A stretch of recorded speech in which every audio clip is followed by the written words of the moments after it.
Test 1 2. Test 1 2. Good morning. Test 1 2.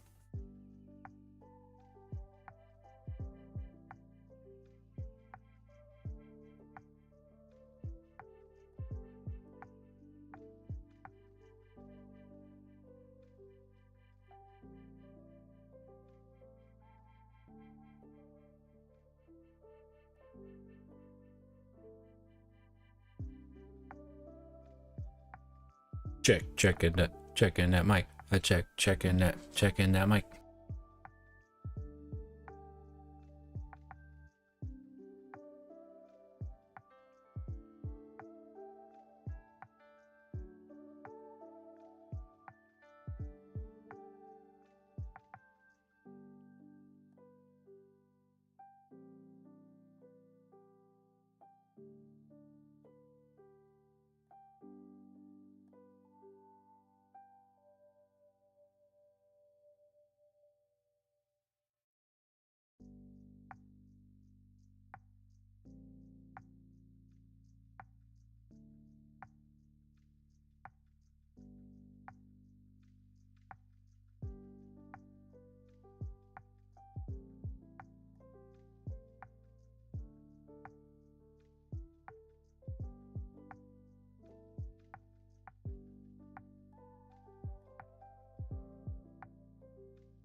Hello.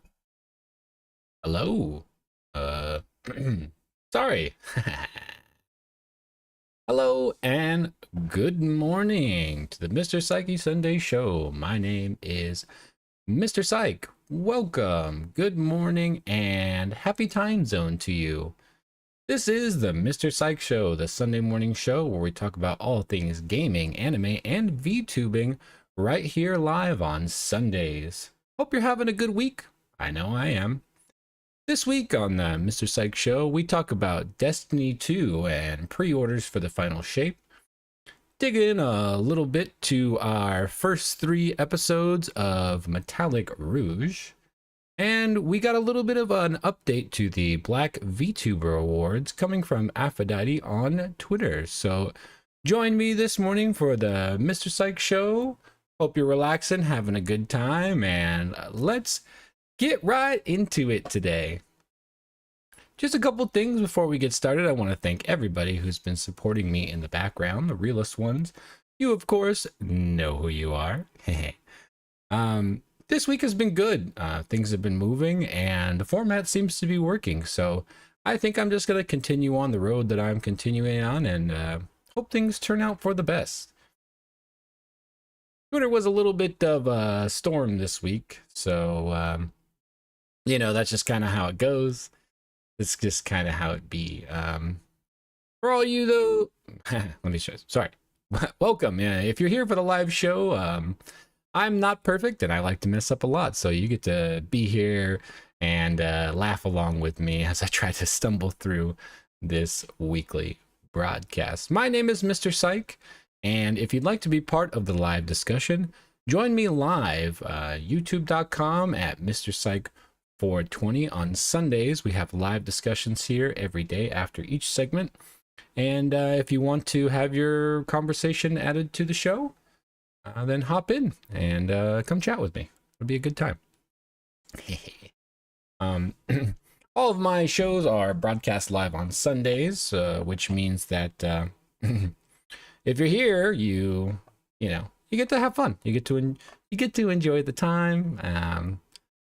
But yeah, we're gonna jump into the game sesh today, so we can get started with all the interesting things that I wanted to talk about.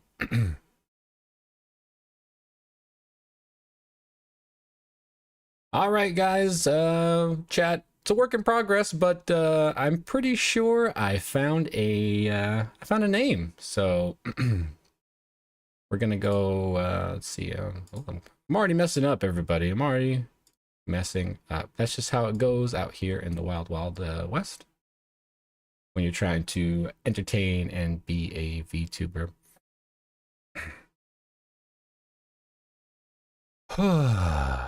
Sorry, folks.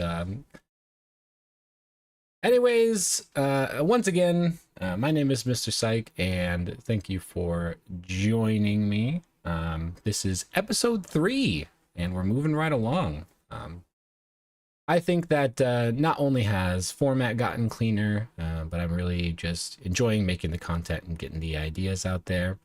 And I think that week to week, as we continue, things will get cleaner, and you'll get to see an improvement in the contact for joining me for the show. So let me just make sure I got everything pulled up as we move into the first session. That will be the gaming session.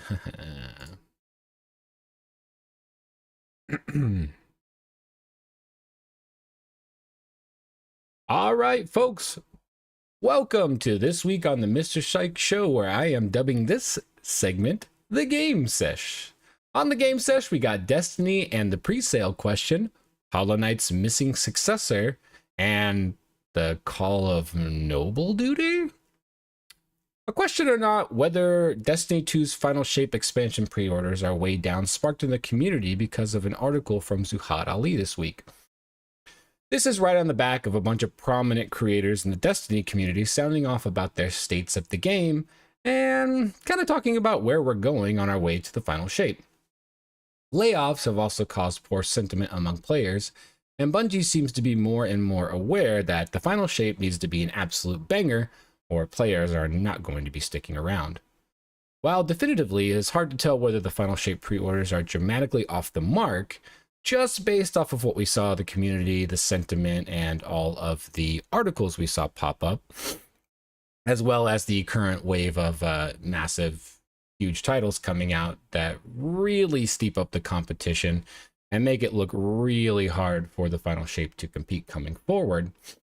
Out of the conversations we see coming out, the one that interested me the most was that there seems to be this underlying conversation going on about how the big problem with Destiny right now might not necessarily just be competition or pre-orders, but I saw a lot of the lore masters and some others in the community talking about how the current storyline of Destiny has just seemed to lost the plot.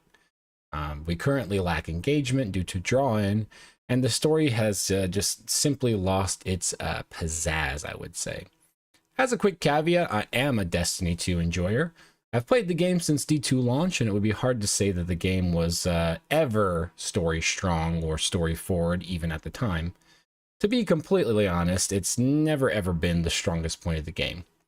Lore masters might argue with me, but the lore has been basically relegated to lore cards, and when you really think about it, it functionally still kind of is. Bungie's gotten a lot better at putting the story forward, and you know, they've put together a lot of good stuff in the past 2 years. But yeah, maybe a little bit longer. You might say that they've been putting story forward for maybe like 3 to 4 years. But if you really want any older lore, you've got to look into the lore cards. Not to mention that as they put new lore out, they're constantly retconning and contradicting themselves. I've seen a lot of blatant misuse of the lore, and it immediately makes me think of when I was trying to explain all the interconnected dots in Chrono Cross to my little brother and wanting to absolutely pull my hair out. So at the end of the day, the universe in Destiny no longer has any real through line that isn't just kill the Witness. The Witness is a villain that I absolutely know almost nothing about, and that's after 10 hard years of playing this game. It's also not accessible to new players whatsoever. Without a little bit of investment into the universe, you really are just kind of left with the shooties feel good. And no matter what loot you throw at us, if we're not invested in coming back to the story week to week, it's really just going to kind of drag on. I think at this point, players in the community are waiting for the final shape to drop so they can get their happy or hopefully not unhappy. Well, okay. The ending needs to be good. I don't really care if it's happy or not. It just needs to be really, really good. It really does. I can't state that enough, that this has to be a banger. But you know, with very little information coming out about what Bungie plans, oh my goodness, there's very little information coming out about what Bungie plans to do with the seasons going forward after the final shape. So if the final shape is not a dope experience to old and new players alike, we might be seeing a very different version of Destiny not far off the horizon. Or a little bit more scary, we might not see it at all. But I find that to be highly unlikely. Kind of sitting around looking at the massive dump truck of games. Sorry, let me try that again. As I'm kicking back, looking at all the dump truck of games that keep flying past my face as I try to decide what to play, I had a passing thought of a game I know for sure looks like I'm going to be blocking out some time for it, because of course I will. But then all of the scary and frankly devastating memes started flying through my memory circuits as I was shoved back into the haunting hall of images passing through my head that says, "Where's Silksong? Where's Silksong? Where's Silksong? Where's Silksong?" But legitimately, where's this game? Silksong is the upcoming sequel to the amazing Metroidvania indie title Hollow Knight. In It originally started as a stretch goal on the Hollow Knight Kickstarter and has now thread itself into a full game thanks to a lot thanks in lot to part to the immense success that Hollow Knight had.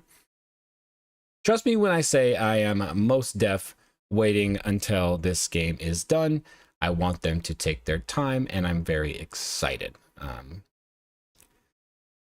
With that on the shelf and the present time here, the team sat down and threw out a trailer at us nearly 5 years ago. Since then, it has been pretty quiet with little coming out in the way of news. I think pretty much everybody who played Hollow Knight and enjoyed it would be very okay to just sit back and wait. However, they recently started throwing trailers at us at game shows, and although the gameplay does look good and the hype is indeed real, there never is a date attached to this. Now, Team Cherry is a small indie studio, a very small team that does the best they can, and they want to make this sequel the best they can. But it's very, very hard not to feel a little disappointed when you don't see a date at the end of those trailers.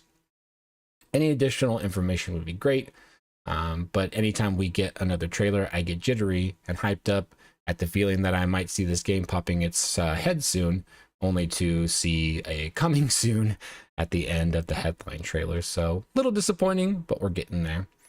While we sit and wait patiently, we get to be inspired by some of the other Metroidvania titles that come along the table. I can say that the art style of the upcoming game Crowsworn and the battle in, the combat mechanics and stuff like that in there look very good.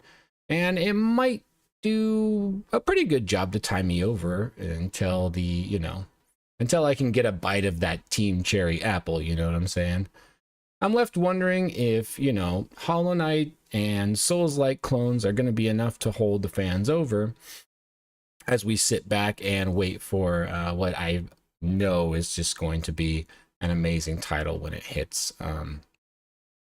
Right now, we can go ahead and, wish, wonder, and kick back while we await the title, but I'm just sitting here wondering, when is it going to come? I'm being so impatient. So let's keep on waiting, but looking forward to Silksong.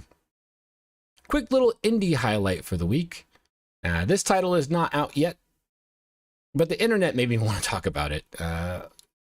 Although although my show is new and I don't have a lot of milestones to speak of yet, I'm going to do something that I never imagined I would do and place a spoiler warning in front of a game trailer.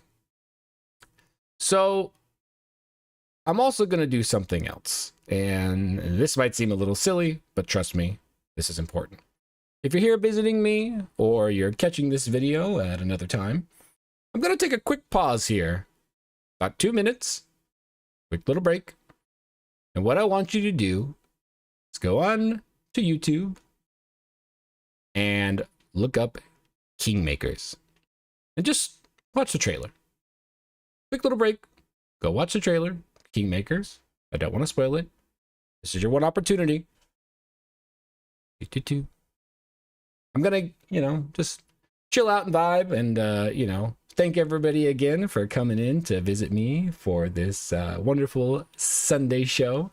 I'm having so much fun recording this. I just hope everybody is aware that this is an absolute blast to me, and I'm going to be doing this every single week. Sundays, 10 PST for the Mr. Psyke Show. Currently, the best way to support the Mr. Psyke Show is to like and subscribe to the channel. I do not care too much about shares yet, but yeah, like, subscribe. That does help support your boy and gets YouTube thinking, should I be recommending this video to other? Should I? Maybe I gotta feel okay. Maybe I'll. Yeah. So just kind of helps out here and there and is important. So like and subscribe to the channel. And join me every Sunday, 10 PST, for the Mr. Psyke Show. I think we're at about a minute 30. Just Just gonna wait a little longer. Hopefully people are watching the trailer. If you're not watching the trailer, I'm about to spoil that shit. I'm gonna spoil it. All right. All right. How y'all doing? Hope y'all doing good. I'm doing great. If you are watching the trailer, you're probably getting to the fun part right about now, but if you're not, it's okay. Like maybe 20 more seconds. All right. For those just chilling with me, or those that want to check the trailer out later, or for those that just don't care and are just chilling waiting for me to do the thing, allow me to set up the scene for you. We start on a medieval battlefield. It looks like a strategy game with wars, a castle, knights everywhere, and your own little army to control. The narration is setting up the story of the warrior, the one who trained the army. Probably, you know, you the gamer. With a slow pan of the knights fighting each other on the battlefield in glorious, glorious war. As the narrator finishes up his noble spiel about the chosen one, a faint sound in the background rattles through your audio listening device. Small, familiar, coming into your brain space. Boom! The sound of thumping, growling, motor, revving engine of a pickup truck covered in camo comes flying over the scene. The total video game glory on display, and this is so wonderful. As I squirmed in my chair, freaking out about what the hell was going on, the player character pops out of the pickup truck and begins mowing down knights with an assault rifle, grenades, and even an airstrike. Holy crap, it was the chaotic clash, the night covered battlefield backdrop with a player character moving through the battle like a Call of Duty character, and the just overall shock value of that pickup truck flying over the hill was enough to get me excited, and not to mention laughing my ass off at the trailer.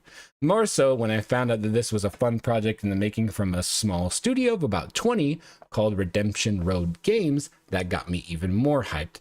I love me some indie games here, and I'm always ready to hype up some indie studios. So I've said it before, but indie games are where it's at right now. If you want some sort of, you know, ingenuity, change, some different things in your games, some commitment to the ideas, and you know, just commitment to weird titles like this one, then you really got to check out some indie games. They tend to be cheaper, and they tend to be just, you know, labors of love, real art, and this one just looked crazy.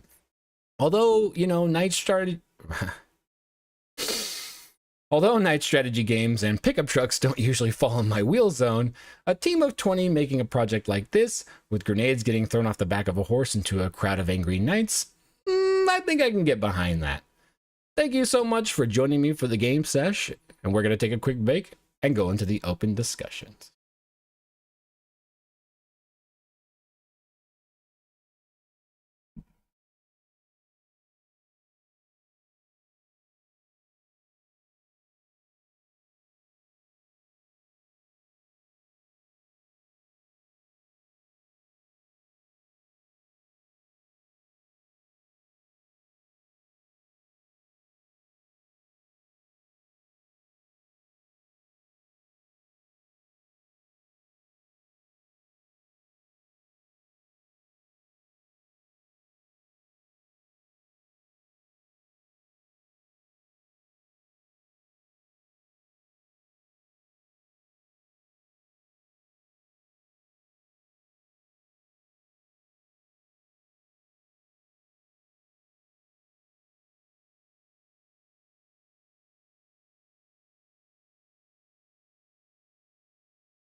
Hello, welcome back. I keep doing that. You know, that's gonna be like my biggest gaffe, is the fact that every time I come back, I tell myself, welcome back, and I probably shouldn't do that. Welcome one and all to the Mr. Psyke Show, where this up-and-coming VTuber tries to talk to everybody about gaming, anime, and VTubing on my Sunday show. Right now, we are in the open discussion section of the Mr. Psyke Show, where I'm gonna kind of just talk a little bit, you know, more relaxed about some of the stuff that we discussed in the gaming section this week. First off, on the Sunday show here, we like to practice responsible Tokiwokies. So this week, strain on deck is Cactus Chiller, one of my favorites. And, you know, if in your little area or neck of the woods, you got join me, then, you know, morning tokes.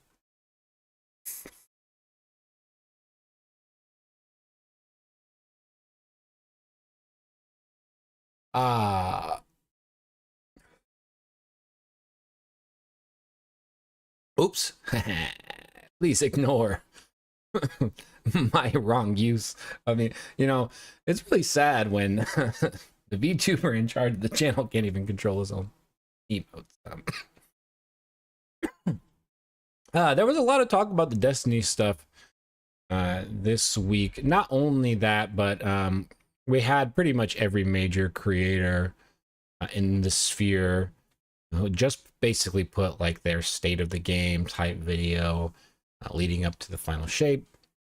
We had our lore boys and girls out there basically putting out their complaints about the storyline. Now, let me tell you, this has been one of my biggest complaints about Destiny as a whole since I started playing it. I was introduced to Destiny during Vanilla D2, and at the time, there was no story in the game. And when I say that, you know, some people might bring up the Red War campaign.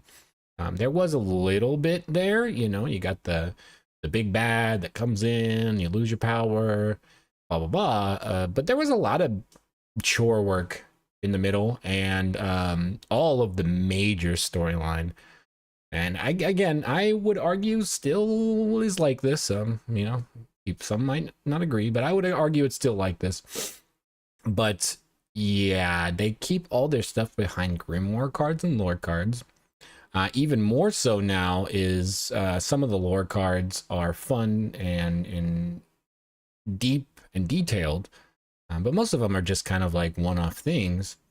So if you really want the depth of the story, you have to go on, yeah, Cade Forever for sure. Yeah, that whole thing. Forsaken is by far the best that Bungie has offered us as far as storyline goes, in my opinion. But well, I guess maybe not storyline. It was a whole package. Forsaken was story with good games, with good weapons, with good secrets. There was a lot. Witch Queen definitely had a better story, I think, but the entire package maybe fell short if you compare it to Forsaken. But if you just look at the overall package, though, maybe I would say that Witch Queen is the best expansion. Maybe it's kind of hard to say. If you look at it in terms of what it did for the game, overall impact, players, things like that, I think that Forsaken is the clear winner there. But yeah, they gotta do a better job of getting that stuff out. But when they finally did start tying the story, when they finally did start tying the story together, it was very rushed, and also the lead ups and the payoffs seemed to fall off a cliff for me. It's like, oh yes, awesome, pyramid ships. Now we've got, you know, probably the enemies coming out of the pyramid. No, there's no enemies in there. That we got the tie-in with the big bad who's behind it all, and it's like the Witness. We've literally never heard about this character until this time. We still don't know anything about the character's motivations except for Traveler Bad, which that seems to be pretty much, it's either Traveler bad, me want destroy, or Traveler good, how dare the humans have it, give me Traveler back. That's kind of where we go back and forth with the Destiny storyline. Final Shape really has to deliver, no questions asked. Yeah, so talking a little bit more about Silksong. Unfortunately, I don't have a lot to say except for I just really want to play this game, and the fact that every new game show we get, they decide to drop another trailer for it with no date on. I'm just like, stop, just finish the game, work on it. I'm cool waiting until it's done, and yeah, you know, just work on it and finish it up. It says, give me the light. Yeah, give me the light indeed. They're probably going to give Cade back blood. Let's be real. So, yeah, there's not a whole lot to say about Silksong. Team Cherry is a very small team. They're taking their time. They know what they have to deliver on. They know how many people are waiting for this game. The anticipation's probably just through the roof for Hollow Knight fans. Hollow Knight was just an out-of-nowhere banger. Such a good game. If you haven't played it, I'm pretty sure you can still play it on Game Pass, but I'm not 100% sure about that. I have to double check. I didn't look into that for the show this week, so I'm not 100% sure. But yeah, if you get a chance to play Hollow Knight, check it out. Fun 2D Metroidvania Souls-like thing, but the way they unfurl the story, the sounds in that game, God, the soundtrack to the game, and the music and everything is just so good. So Silksong is probably going to be amazing. I'm definitely going to play Crowsworn though, because the team putting it together is putting together a lot of love to try to emulate that Hollow Knight experience. It's clearly a inspired by type situation, and you know, that's the kind of stuff I need. That's the kind of stuff I need. Inject it into my veins, please. And then the last thing was, you know, Kingmaker. I was watching that trailer and I was losing my freaking mind, man. It was crazy. You're just like, oh yeah, look at this, the medieval knight battles. You're like, oh yeah, I want to be the knight in there in the middle, making the difference in this glorious battle for. And then you're like, is that a fucking pickup truck? And then everything just starts popping up. Dude hops out the pickup truck and starts shooting knights with like freaking AK or something like that. You got airstrikes flying in.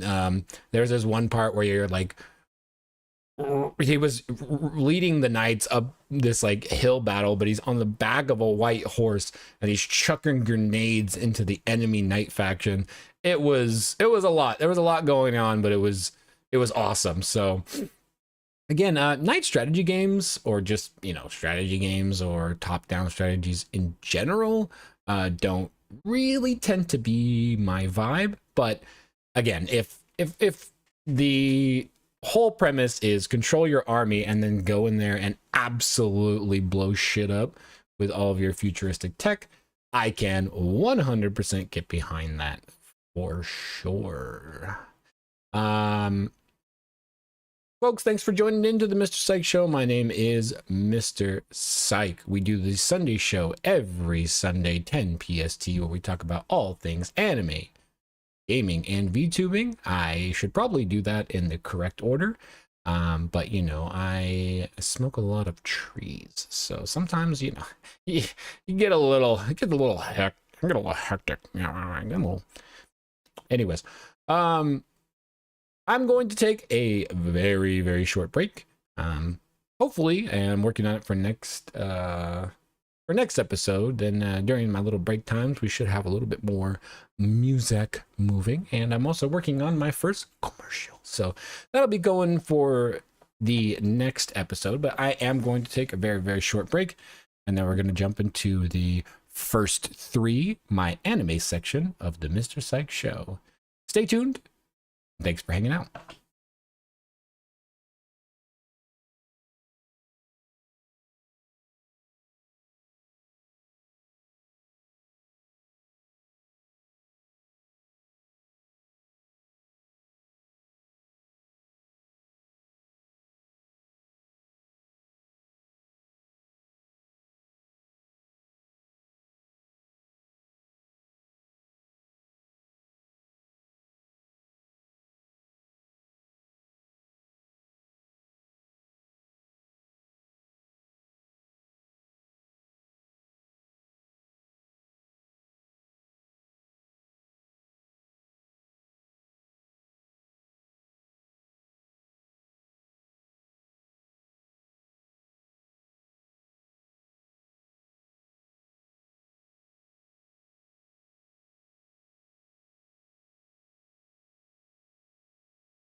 back.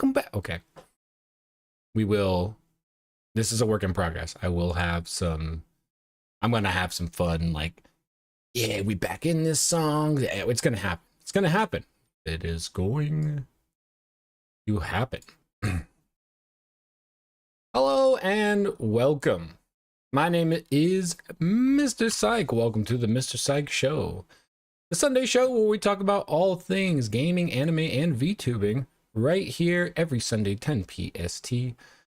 Right now, we are about to roll into the anime section. Welcome to not anime section, guys, gals, NB pals.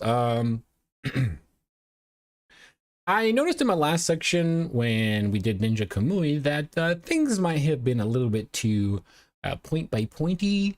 And of course, you know, this is episode 3. We learning, we're growing. So it's going to be a little bit different this week, but we're going to jump right into it. So.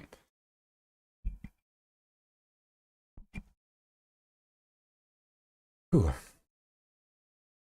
Welcome to the first 3, where I dig into the first 3 episodes of an anime that came out during this season. And I use that as an excuse to make YouTube videos and watch more anime. Feel free to join me for the discussion section, where I'll go into a little bit more details of my thoughts at the end. This week, I watched the first 3 episodes of Metallic Rouge, a Blade Runner-esque setting with androids, mechs, and chocolate. Warning, my first 3 contains spoilers for the first 3 episodes of the anime I watch. We will be going into details of the first 3 episodes so you can decide if this is the anime that you want to watch this season.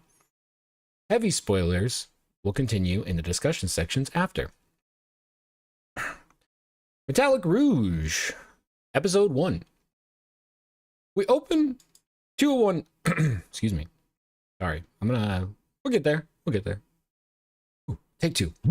Shake it off. Shake it off. So when I shake it off, I get the maximum fro recoil. It's so good. It's so good. Anyways, in Metallic Rouge, we open to a wonderfully animated shot with a woman releasing a bluebird flying over a dusty scene with a dull glow. Title card opens up to Mars and the city. We get a quick cut over a sinister. We'll get there, guys. We'll get there. We get a quick cut over a sinister slide of this Vash the Stampede looking dude playing with a deck of cards. He's getting ready to do some back alley type meetup, and we get some menacing aura from this guy. And the quick combo then immediately moves on to this well-adorned concert area with a performer singing in a packed crowd.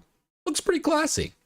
The camera is focusing on Rouge, the character we're following down the story mostly. Rouge is a little out of place here and seems to be working as the performer's assistant. Rouge seems to be quietly keeping to herself in the background. The younger looking character is sporting some anime-ass overalls and looks like she is coming from an afternoon outing rather than attending a, you know, up-class performance. In a short scene after this, we get Rouge walking into what looks like a locker area where she witnesses a character that has lines on their body talking about needing something called nectar. If these characters don't get their nectar, they will deactivate. These are Neons, the android-esque characters of the show. We move to Rouge in bed having a chat with the bird that got let out in the first scene. And the bird's like a messenger, and she provides Rouge with a vial of neon. Neon, when she injects it, makes her body glow, and she seems to get relaxed and neon, when she injects it into her body, seems to make it glow. She gets relaxed and rejuvenated, and it's very, very, very important. And it's shown to be very, very important. The next place we end up looks like a private area or home for the performer from the earlier scene, who is identified as Sarah. She's being a little sneaky about it, but she's also injecting nectar. It's implied mostly by the beginning of the scene that everybody around her thinks she's human, And out of nowhere on the balcony right after the scene, she's attacked by a mech, like a really cool looking mech. Appears out of nowhere. And we get a little attack scene where this mech goes after Sarah. And they show the bird kind of spying on this whole scene, the little blue bird. The girl, sorry, however, like right after, and there's going to be a lot of directly after and in the very, very next scene type stuff going on here.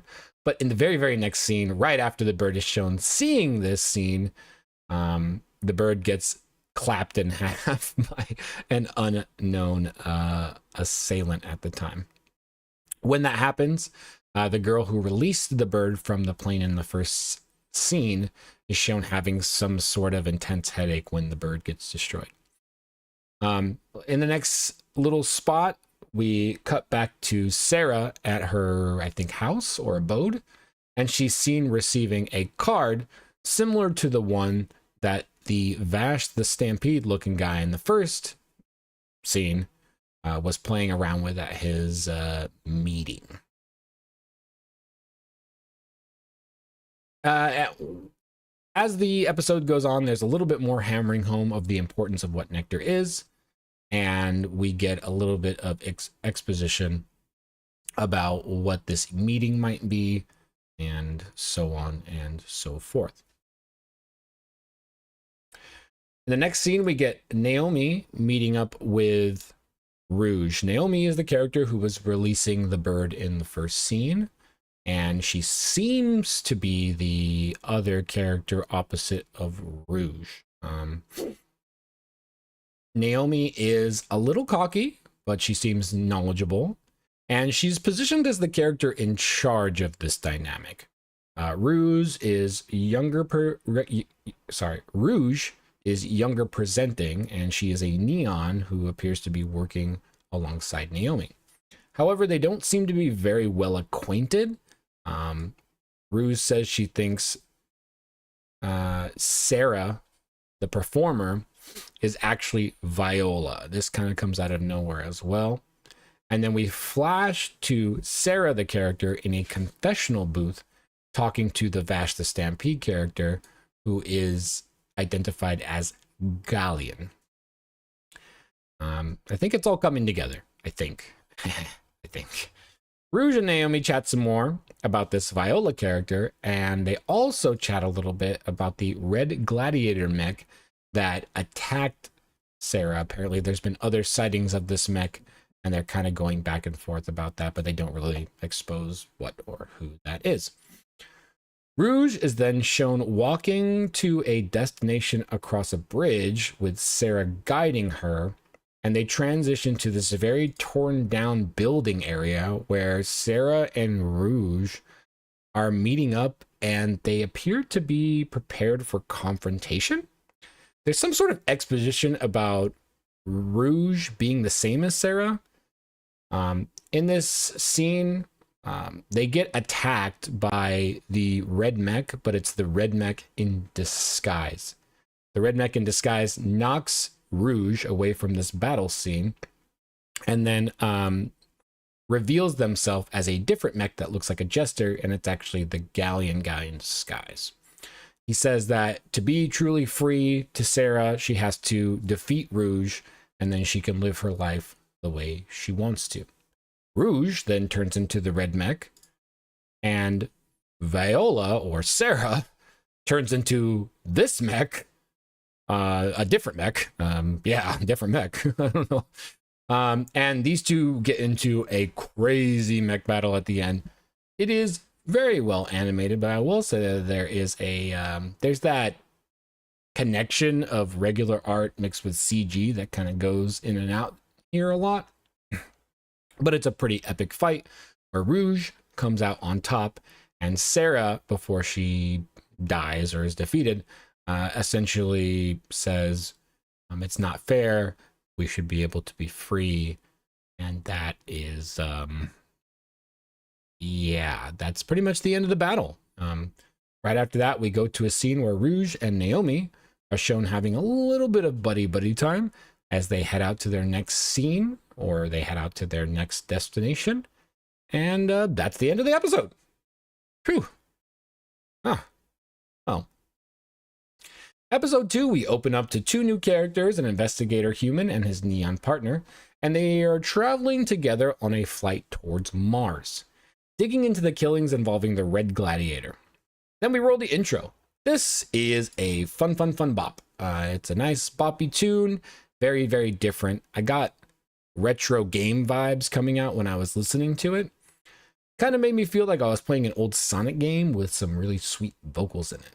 It's called Rouge by Ka. Give it a listen if you get a chance.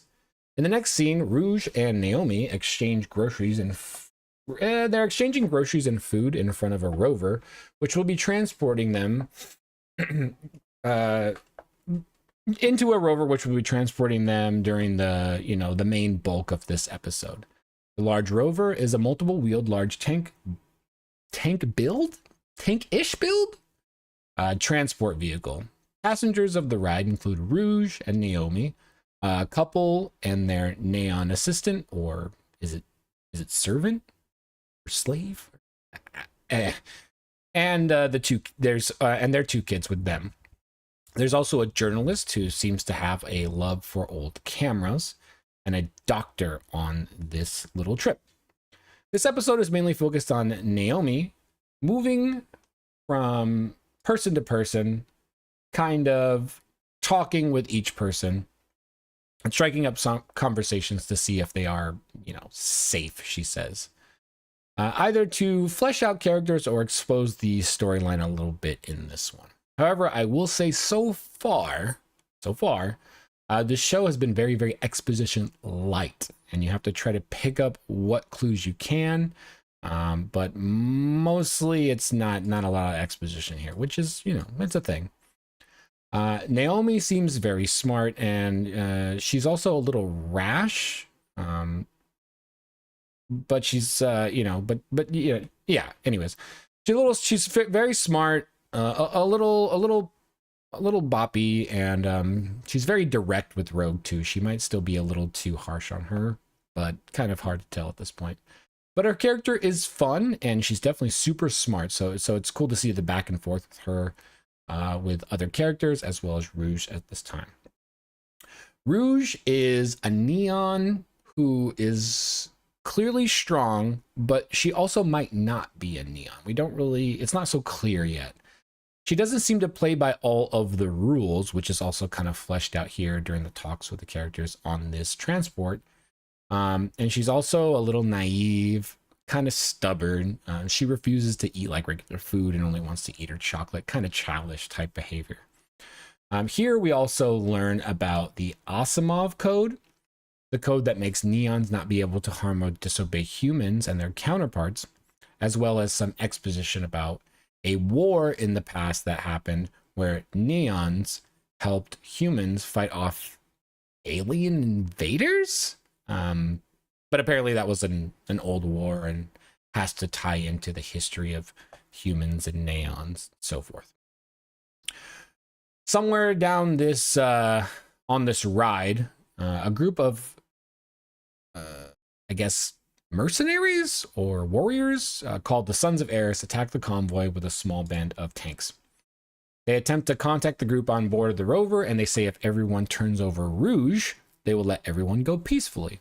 The crew basically decides that, they're probably just gonna kill everybody anyway, and they've all had their little connections with Rouge throughout this ride, so they decide not to turn her over, and this ultimately leads to some fighting on the tank. The enemies board.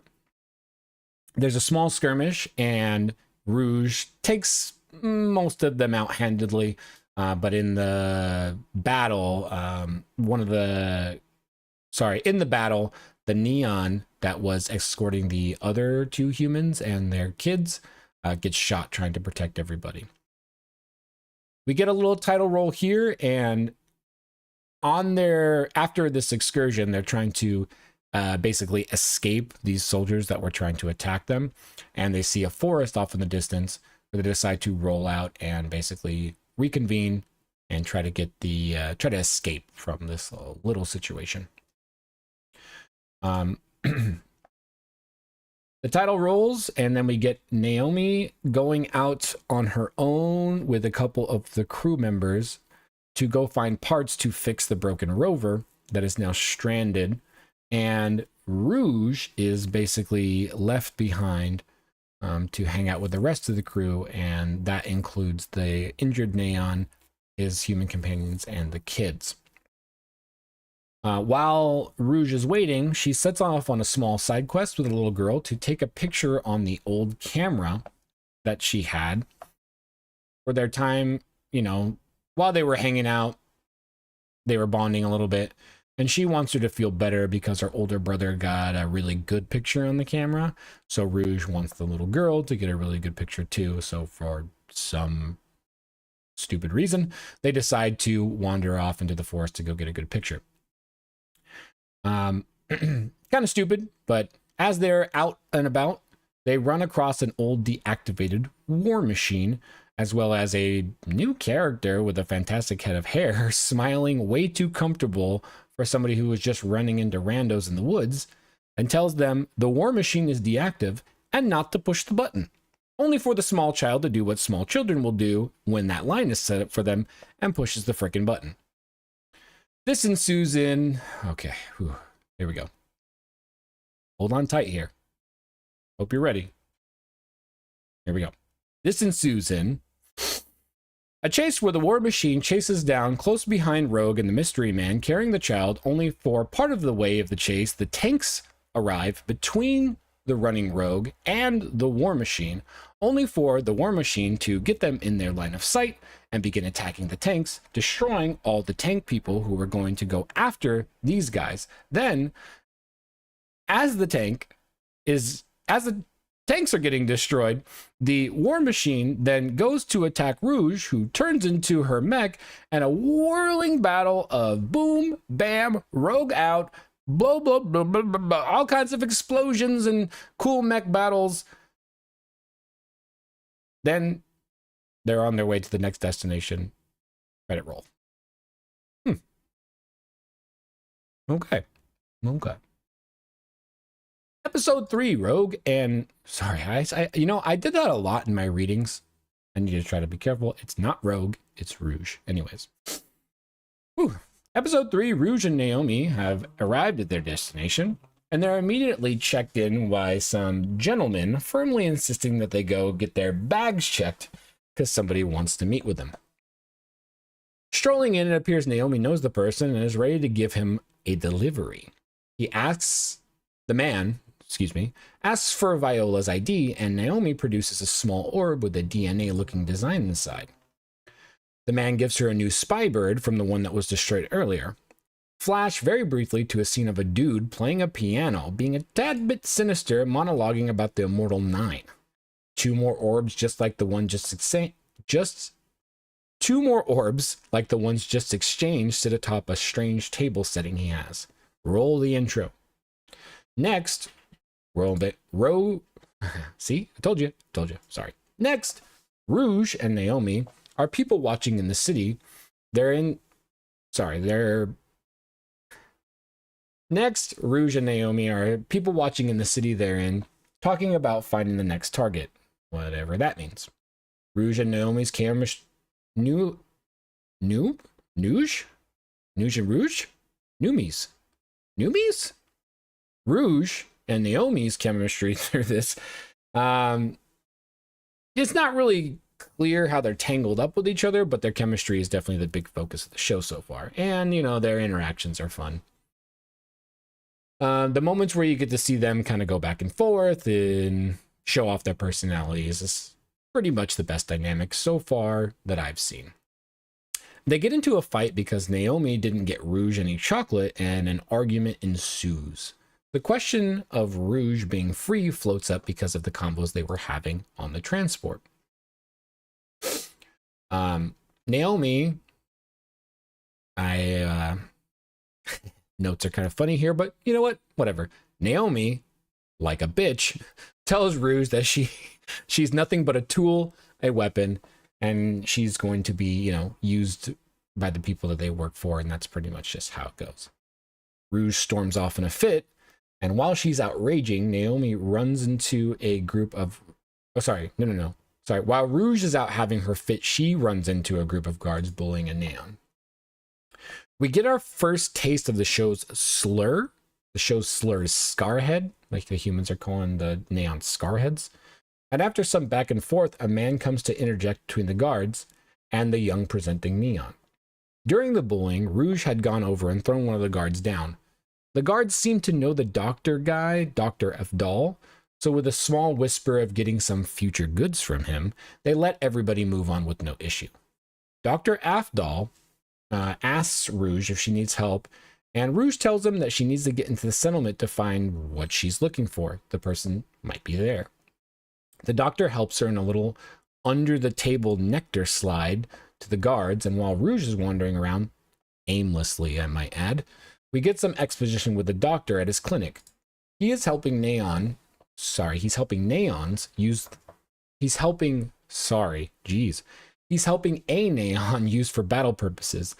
The whole settlement is for Neons, and you get some insight into the Neons' plight here. Some of them are used in nefarious ways. Some are used as battle Neons. Some are used as like infinite labor, forever children, things of that nature. When Rouge's search comes up empty, she goes to seek the doctor once more. Naomi is shown reflecting on how she might have gone a little too hard on Rouge, saying she might be too naive herself and she still has a lot to learn. When we get back to Rouge, she's back near the doctor's office. Or no, sorry, she's with the doctor at the office again. And she's basically lost. She doesn't know. She wasn't able to find her person at the settlement. While she's at the doctor's office, though, she gets approached by a Neon group. That's kind of like an underground group of Neons who wants freedom, like freedom fighting Neons. Not fighting, though. These guys are peace and anti-violence. So they take her over to this small settlement, this small secluded area within the settlement to these other Neons who want to find freedom. She's introduced to the leader of this settlement group, who looks kind of like a kid, but you know, the Neons, they're androids. They're basically, you know, kind of ageless, kind of. So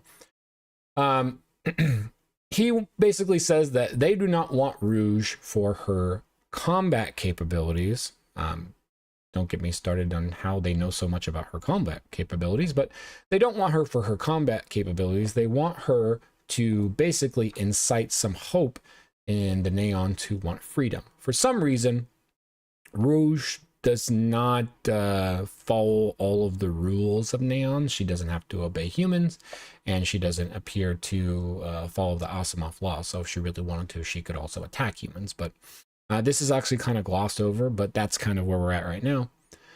When we finally get back to Rouge, she's not with the Alliance anymore. She's back near the doctor's office, but someone comes and says she needs to go meet with the leader of the Alliance again, even though the last scene we left her in was pretty much with those people. This time when she goes to meet up with him, the person says he wants to meet you alone, and she finds the leader dead on the floor. Sorry, I'm not laughing because it's funny. I'm laughing because... Nah. Anyways, she finds the leader dead on the floor. No time to waste as we whiplash to the detective character talking with a leader of the soldiers in the city about to do a raid on the settlement with the Neons. Naomi says maybe Rouge got set up by those altar guys? Altar guys?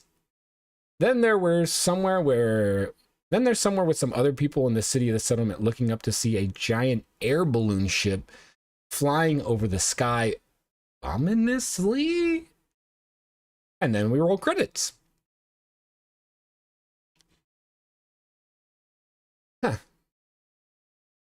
My meditations after the first three.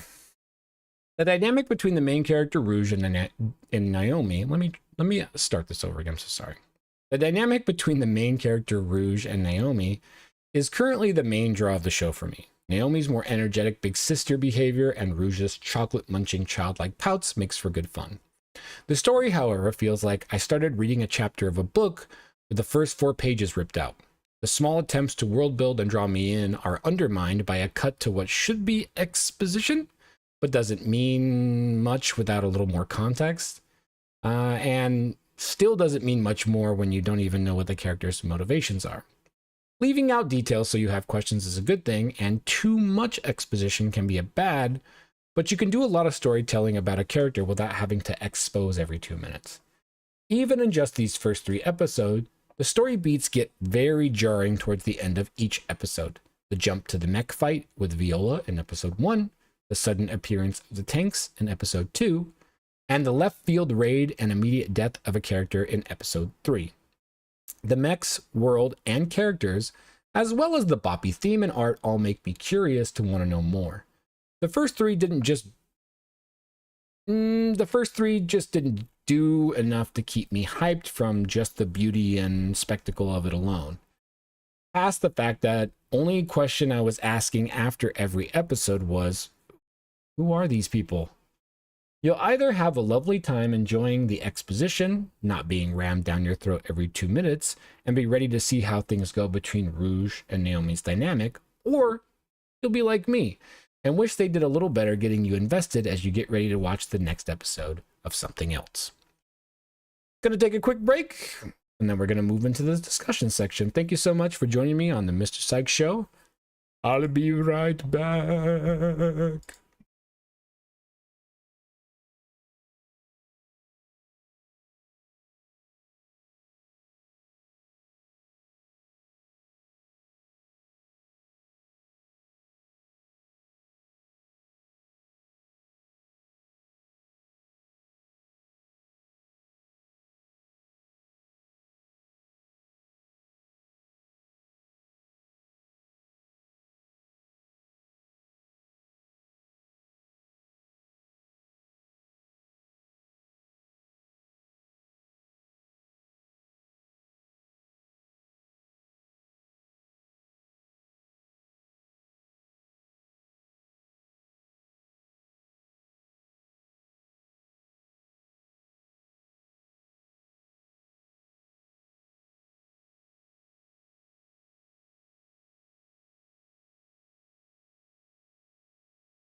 Hello, welcome back to myself.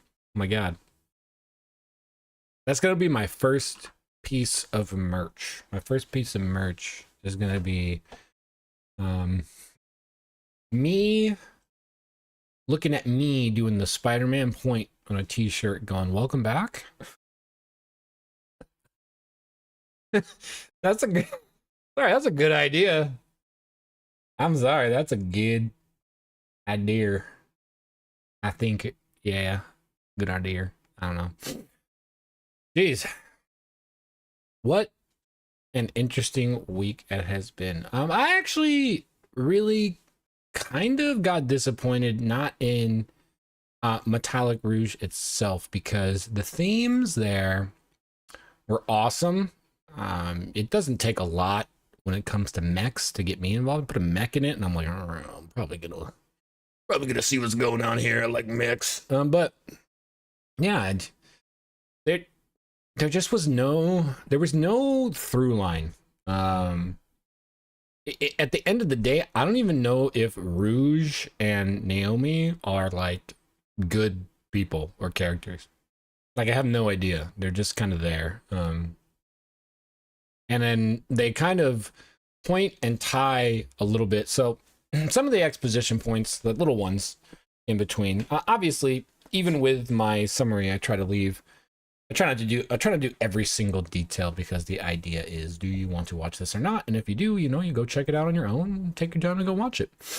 But yeah, it was just really weird when I'm sitting there going, how come every time Rouge and Naomi talk about the people that they're tied to or might be involved with, they flash to a scene with just like the most sinister looking dudes, or like the most, the guy with the little DNA orbs was in a space station, like overlooking the world, like, we would have our DNA orbs after they traded in Viola's like ID band thing.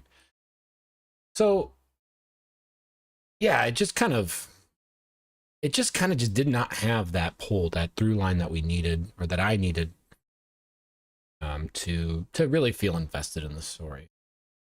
Yeah. Thank you one and all for joining me for the Mr. Psyke Show. My name is Mr. Psyke, and just due to the outright structure of the show and just how everything's going, I find myself with a little bit more downtime for this discussion. So if you'd like to suggest an anime for me to watch on the first 3, you can at me, Psyche Mister, on X, or you can hit me up at Gmail at MrPsyche420 for any suggestions. I'm also currently taking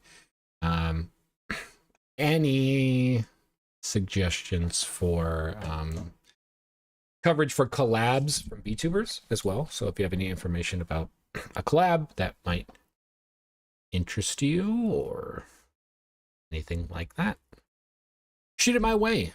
Shoot it my way. I loved, I think out of everything from the show, the thing that, I'm gonna, real quick, I'm gonna take another snap of the pen. We're taking the Benjamin to Blinkertown. Disclaimer, everything on my X feed, and everything in the private discussions, not private, excuse me, everything in the open discussions, is geared towards 18+ audiences. However, try to keep things as copacetic as possible so that you can listen to this in the background with your peoples. And then second disclaimer is, I am in a weed legal state. My ganja is legal. So if you're joining along me, do it responsibly. But I'm just, throwing that out there. Anyways. Smoking on the cactus chiller today, and yeah. Really, it was Naomi.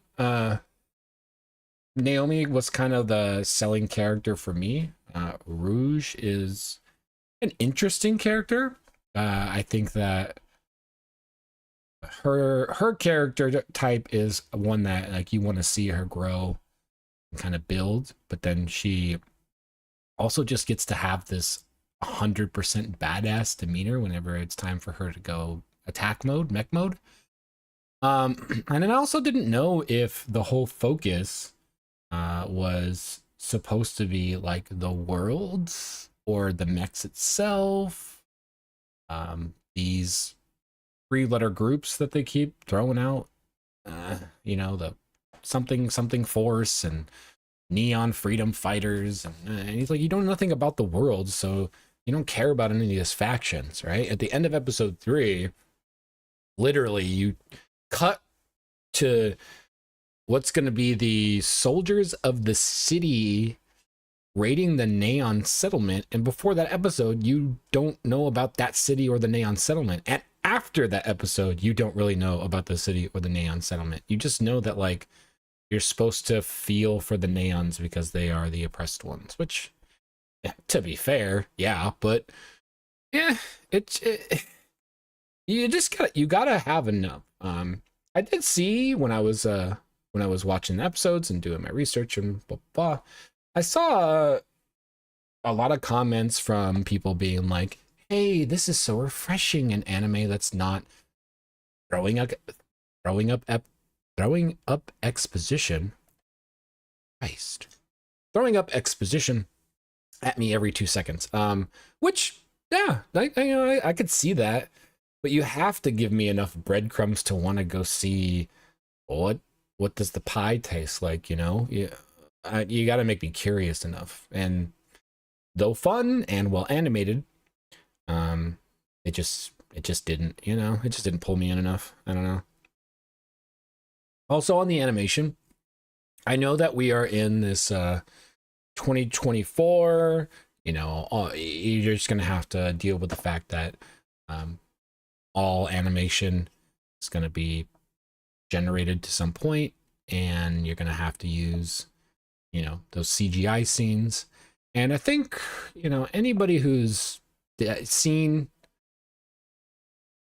or watched any anime in the last, like, you know, 8-ish years, even the good ones have moments where you cut from what looks like a beautifully well crafted animated scene from an animator, from a person who put some love into that scene, and then sometimes you just get these like crazy cuts to just belligerent CGI robot, and sometimes it's done well, sometimes it's not done very well. And the cuts in and out for the battle scenes for this one didn't do it for me. It would be like super cool mech, you know, doing the boss mech thing, using her glowy claw attack, and then the second it hit the you know, enemy she was fighting, it's cut to CG render, and it looks kind of So it was some hit and miss, because in the first fight with Sarah and Rouge, there's some pretty clean stuff there. I mean, there's some good fight choreography there, but it's also overly bombastic and weighty, I guess I would say, for how little they set it up. You know, but it's literally almost like exposition shot, talk shot, and then she's walking to the final battle in the first episode. So it's like it's kind of jarring. The very ends of each episode are a little bit kind of, you know, kick you right in the butt, and they're like, hello. Yeah, I kind of capped it off in the segment, but yeah, in episode 1 you go straight to that battle. It's kind of out of nowhere, and you're like, oh, Rouge is a super powerful mech that she can transform into. Okay, cool. But then the next episode, you don't get anything about that.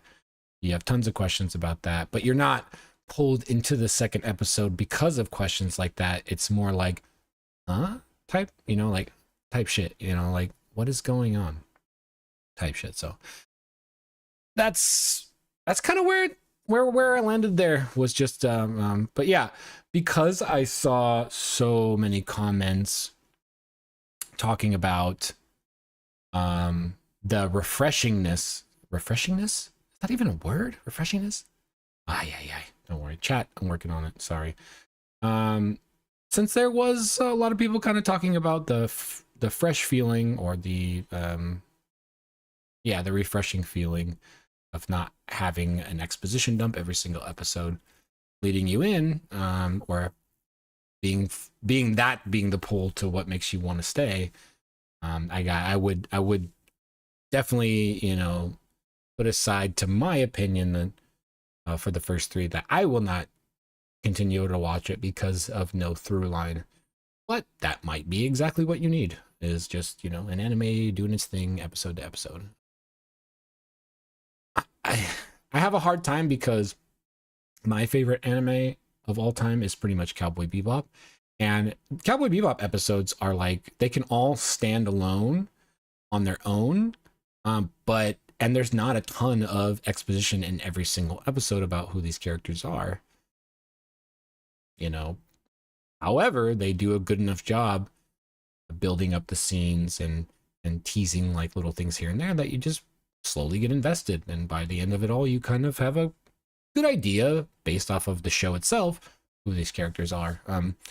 You can get a pretty good idea of who Naomi is after probably episode the first three for Metallic Rouge, but the rest of the characters, EXE motivations unfound or whatever. So yeah, you know, music good, I like the music, and I like the Blade Runner esque type scene it's in. So those things are good.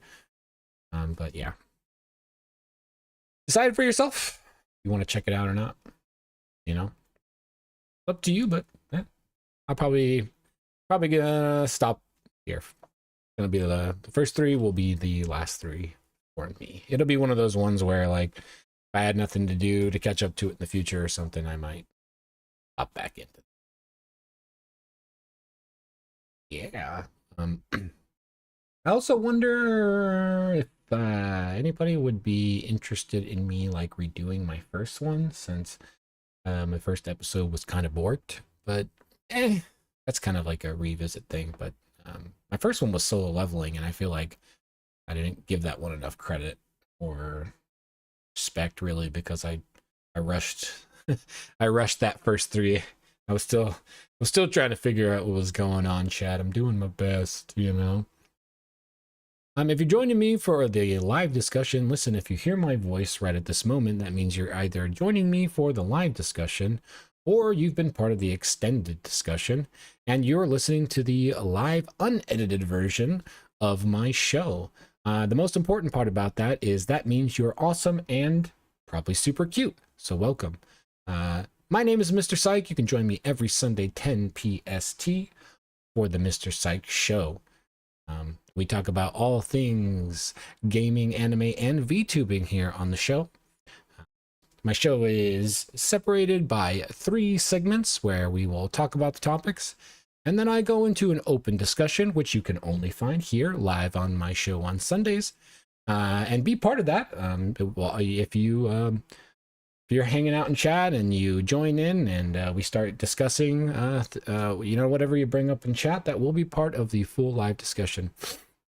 Audio versions will be made available of the full live discussions soon. I'm still not 100% sure how that's gonna go, but yeah, we're gonna get the audio versions set aside, so there will be a full podcast available for everyone soon. So check that out, and again, thank you so much for joining me.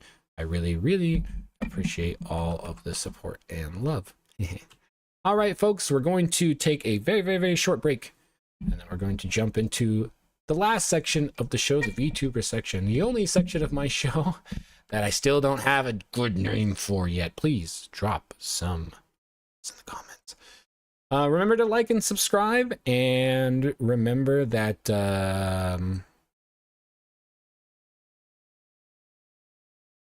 yeah, that was it. Haha. Yeah, I baited you all. Just kidding. Anyways, I'll be right back. Then we're gonna talk a little bit more. Thanks for joining me.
Hello. I caught myself, but I'm going to go ahead and say it anyway. Welcome back. Ay, ay, ay. Hey. My name is Mr. Psyke. Welcome to the Mr. Psyke Show, the Sunday show where we talk about all things gaming, anime, and VTubing.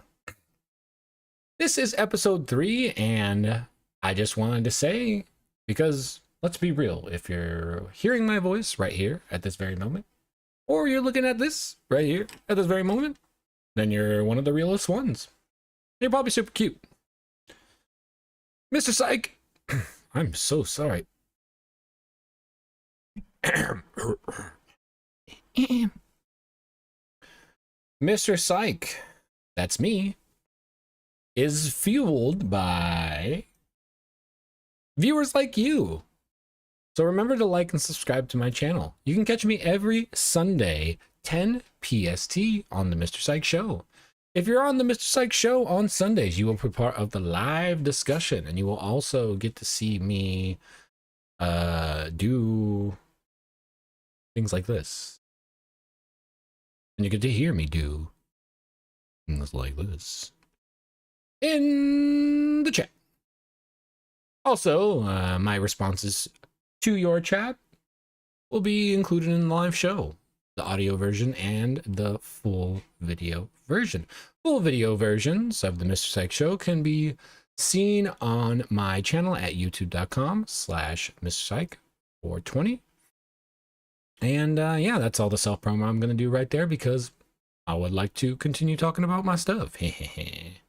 Real quick, I'm going to go ahead and attempt to blast through another quick slap of the bat. Second.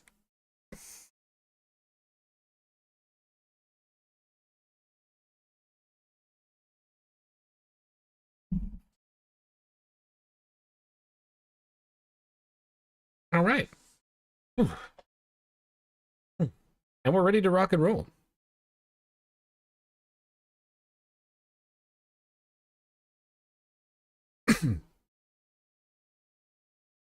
This week on the Mr. Psyke VTubing section, the only segment of my show that I still haven't been able to think of a clever name for. We're currently gonna talk about Aphrodite putting out her first update on the Black Vtuber Awards. Static Tokyo puts out a video on the discourse, and we got some bars this week on the Mr. Psyke Show. Wasn't fully prepared for that transition. My apologies. Aphrodite took to X this week to give us a little more info on the upcoming Black Vtuber Awards. As usual, I'm going to go ahead and link her information in the description, but she streams on Twitch at Aphrodite, same handle on X. That's AFAEDITE. Safe to say that she has the whole thing locked down, as most of the questions regarding whether help was needed. Hold on. Technical difficulties. I'm going down.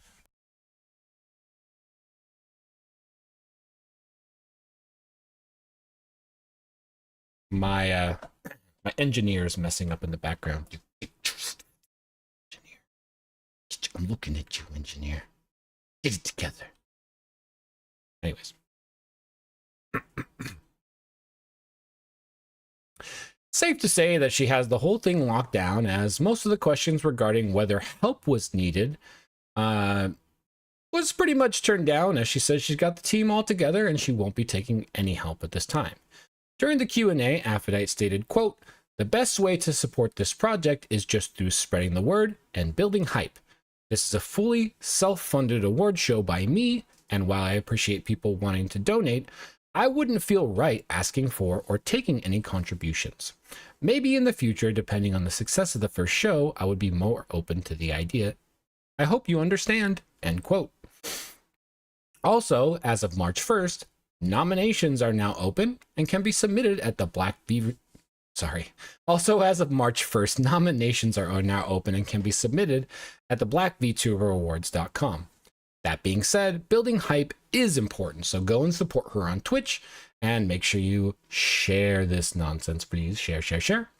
She also gave out the Black Vtuber Awards Twitter account. That's BVT Awards. Sorry, no, that's BVTW Awards, where she updates for nominations, where the updates for nominations will be posted.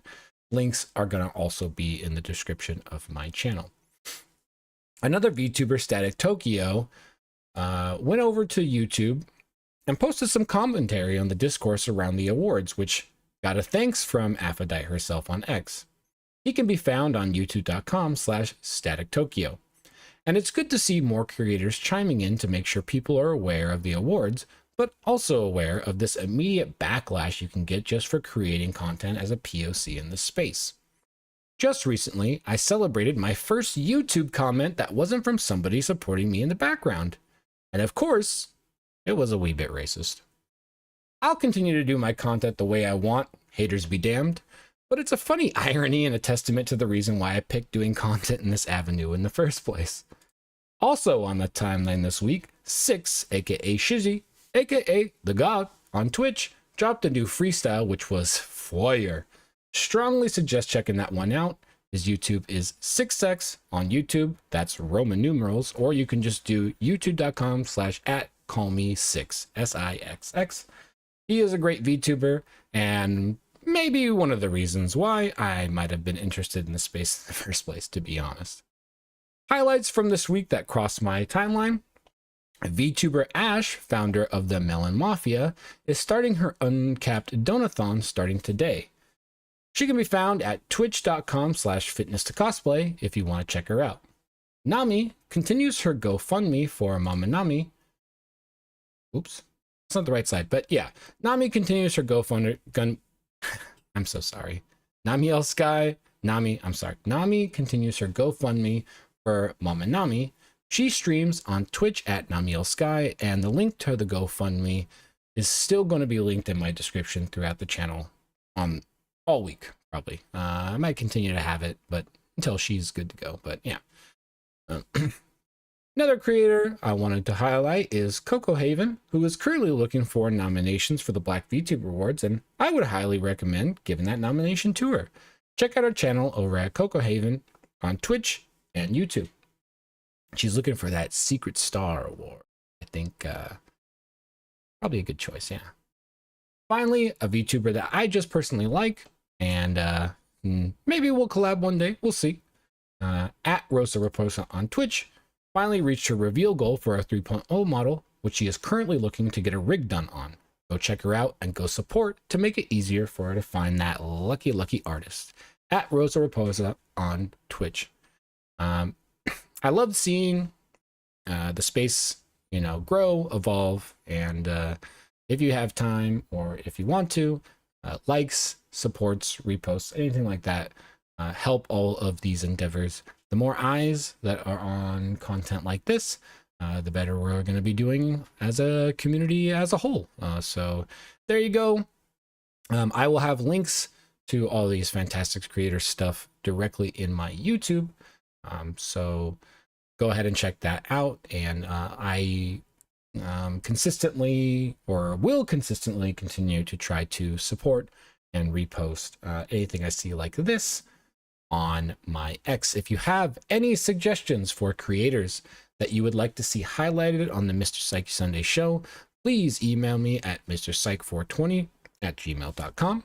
I will also be willing to highlight any upcoming VTuber collabs and highlights specifically, and this is everybody is welcome to enjoy my content, but this part of the content where submissions for VTuber highlights and collabs, I'm looking for POC VTube creators. There are already tons of spaces that you can get news and information about what other VTubers are doing. This one is for this. So Black or POC VTuber creators, for the highlights, but anything else, whether it be the gaming section or an anime that you think I should highlight, regardless of what it is, you can still email me at mrpsyche420@gmail.com. All right. Not a whole lot for the VTubing section, obviously, as this is a growing project where I want to build my own community here and highlight more and more creators that I think are awesome and deserve more recognition.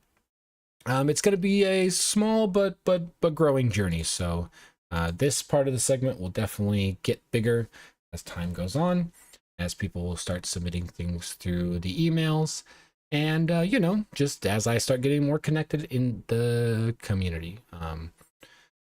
That's being said, I just want it to be very apparently clear that I have not or will not be asking anything from any creator directly for any links or anything. This is all just me wanting to support. So support. It's just for support. Please go like and repost, share, all that good stuff.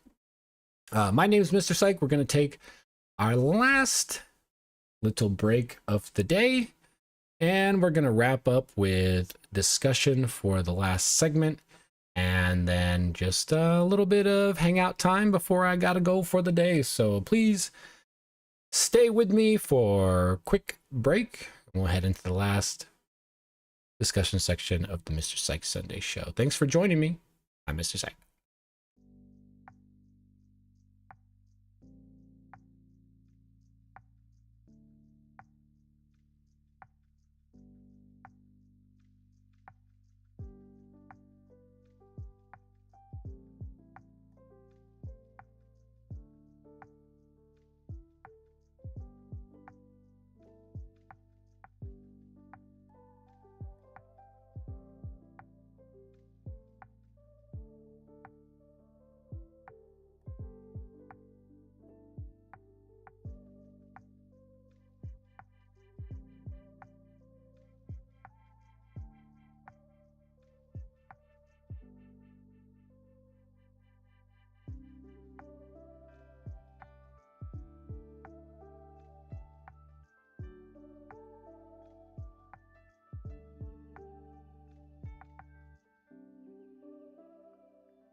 Hello.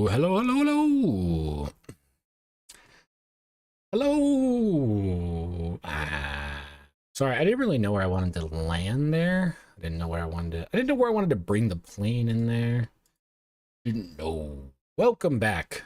Yes, I'm sorry. That is gonna you know what? Now I'm committed. I'm committed to the bit now. I'm gonna get that's a first. Okay. Listen. Right here. On the Mr. Psyche show, putting this up. The first art I commission is going to be that. First art I commission for my channel is going to be that. It's going to be me. It's going to be a stupid Spider-Man meme of me pointing at me doing the welcome back. Welcome back. Anyways, I am Mr. Psyche. Welcome to the Mr. Psyche Sunday show. The show where we talk about all things gaming, anime, and VTubing every Sunday at 10 PST AM. Maybe we should have specified that. Up front. It's AM. and PST AM. Anyways, my name is Mr. Psyke, and after the VTubing section, I just want to shout out again Aphrodite, who is putting together what seems to be a good-looking award show. During the Q&A, the fact that she was overly confident about the fact that she's got everything locked down, team is ready, no people needed, gonna do it her way, and make it work. I'm excited, and I'm excited that nominations are currently going in, so I'm excited to see what pops up there.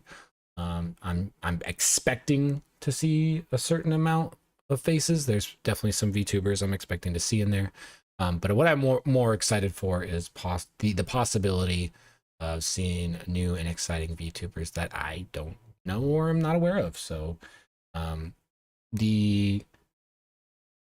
yeah, I mean, the overall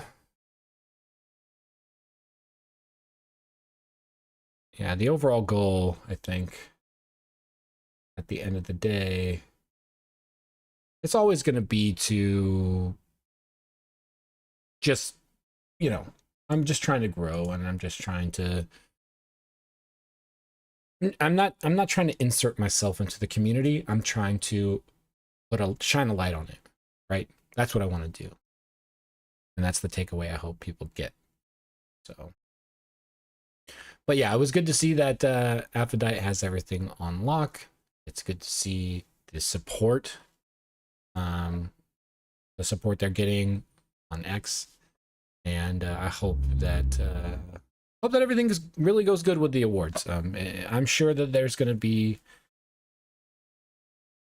a mess of dumb, most likely racist problems, but you know, hey, we do what we gotta do out here, okay? We try our best. I'm excited. I am. So that's good. More to the VTubing side of things, I would like the last part. So based off of how I've got my workflow going now, it appears that even with people joining me, of course, this is all going to depend on whether or not the discussions start to go a little bit longer, because there's more people involved, which there will be. But once there's more people involved, the discussions will probably go longer in chat, stuff like that. But as it stands right now, I'm looking at another little 20 to 30 minute block here for the VTuber section, which I would like to include interviews in. Full disclosure, because I might clip this for a little promo, but full disclosure for my interview section is I do not know what I am doing. I am new to this. This is all new. But I do have a goal of bringing awareness to the community, VTubers as a whole, but more specifically, you know, I'm saying VTubers that might look like myself. So going on, I want to make a slot for interviews. So the disclaimer is that your interview might not be viewed by anybody yet. Caveats yet. I'm gonna get there. There's no doubt in my mind. Haters be damned, like I said. If they hate, let them hate. Let the money pile up. But yeah, that's it. It might not be seen by anybody yet, and I am not great at this, but I'm going to make an effort to become good at the interview process, and I believe that I'm only going to be able to do that by doing interviews. So I've been working on stuff with some people in the background, but I really want to start talking to VTubers. And like I said, although, you know, the goal is to highlight Black and POC creators. So if that's you and you would like to do an interview, you might want to try, hit me up on X. I would say about the interviews preferably, but you know, emails too if you can, but I'd like to try to keep the emails to show suggestions, whereas if you have the ability to reach out on X, please reach out there. VTuber that might want to be interviewed just for the sake of fun and also for the sake of growing the community and shedding a light on, you know, these discussions and things like this. So Mr Psyke 420 at gmail.com. Shoot me an email if you are a VTuber on, I don't care what platform, YouTube, Twitch, Kick. I have my own personal opinions about certain platforms, and I've tried almost all of them at this point, and I've landed on YouTube because I believe this is the best place for me, and because of just all the things I've seen with the little brands out there and talking and all the back and forth that I've done with people. This is the personal decision I've come to. I'm going to be a YouTuber. I'm going to be a YouTube VTuber. I'm not going to be streaming on Twitch or Kick. This is just where I've decided. I had good and bad experiences on both platforms. I know that there are good and bad opinions about both platforms, but I am not about that. I am here to worry about what the community is doing, and what the community doing is making their content, and they might not all have a full awareness of their personal experiences. I also know people who don't care about the platform itself and their brand because it's just a platform where they've gotten the most love or they've gotten the least hate. Surprisingly, I got more hate raids when I tried out Twitch than I did when I tried out Kick, but that's just my personal experiences. That's neither here nor there. But that all to say, that roundabout, that shit all to say, on some real shit, the building that I want in the community has for nothing to do with my personal opinions or background or my on these platforms personally. Just that I would like to find a way to raise awareness of other creators doing what I do in this space, and that's it. So if you would be interested in an interview, if you know a VTuber that might be interested in an interview, or you know a VTuber that you might think would be receptive to me reaching out to them for an interview, hit me up. Let me know. Maybe comment down below. Whatever you got to do. And yeah, so interviews to come. That will, it is a goal and it will happen. There's no doubt about that. If it means I'm interviewing the same person every week, whatever, I don't care. I will make it work. I'm going to make it work, and that is going to be part of my channel. So reach out, touch base, let me know. Let your boy, let me find, let me know. Yeah. But yeah, that's that's pretty much one I wanted to wrap up with for the VTuber section of my discussion. But just hanging out here, I got a little bit of extra time. I'm just chilling. So one thing I'm gonna throw out to anybody that's been checking me out or supporting. Again, thanks. Easy but cute. Appreciate it. How are we feeling about music? I know that I see a lot of when it comes to podcasts, which ultimately the audio version of this rip, where you get to see me kind of, you know, stumble around, learn how to talk to chat, say stupid joke, whatever. This part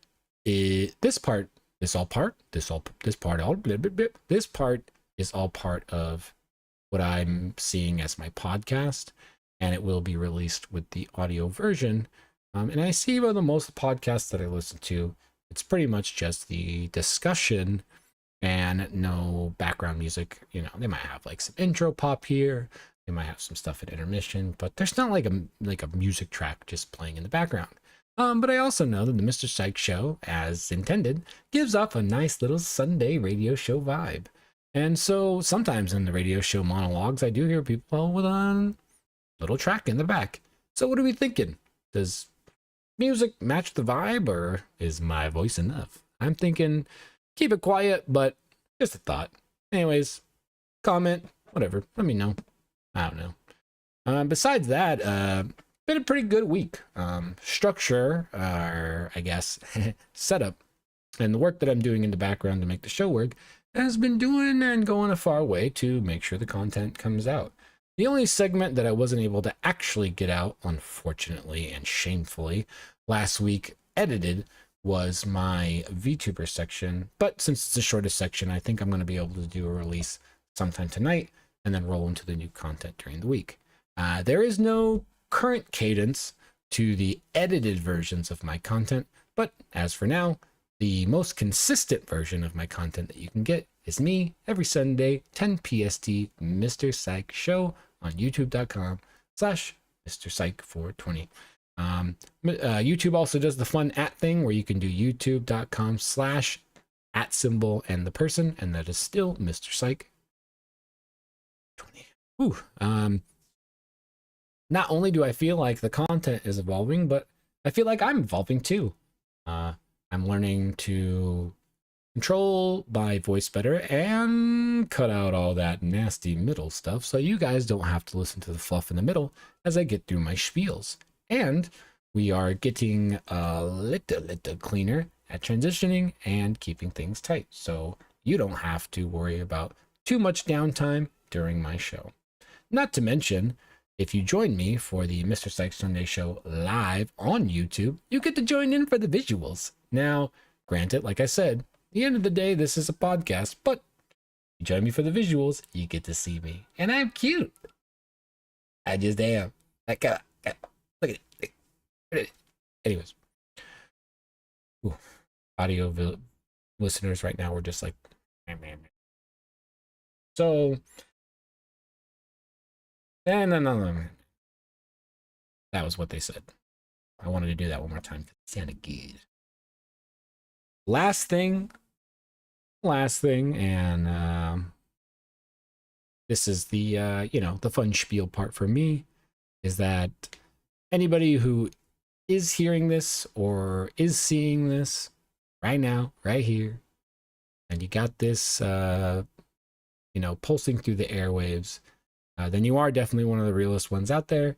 And I hope everybody knows how much I appreciate support. So thank you so much for joining me on the Mr. Psyke Sunday Show. I think we're going to wrap it up there. Yeah, it was a good one. Good one. Once again, make sure you check out Aphrodite for the Black Vtuber Awards information. I'm still not exactly sure how I'm going to go when it comes to streaming that, but it's still far away. It's still a ways away, but I'm hoping that before that time comes, the content will build, and I will continue to put updates here on my channel every Sunday as they come along. Thank you so much for tuning in. Listen, remember to game your way. Take a little bit of time to touch or smoke some grass.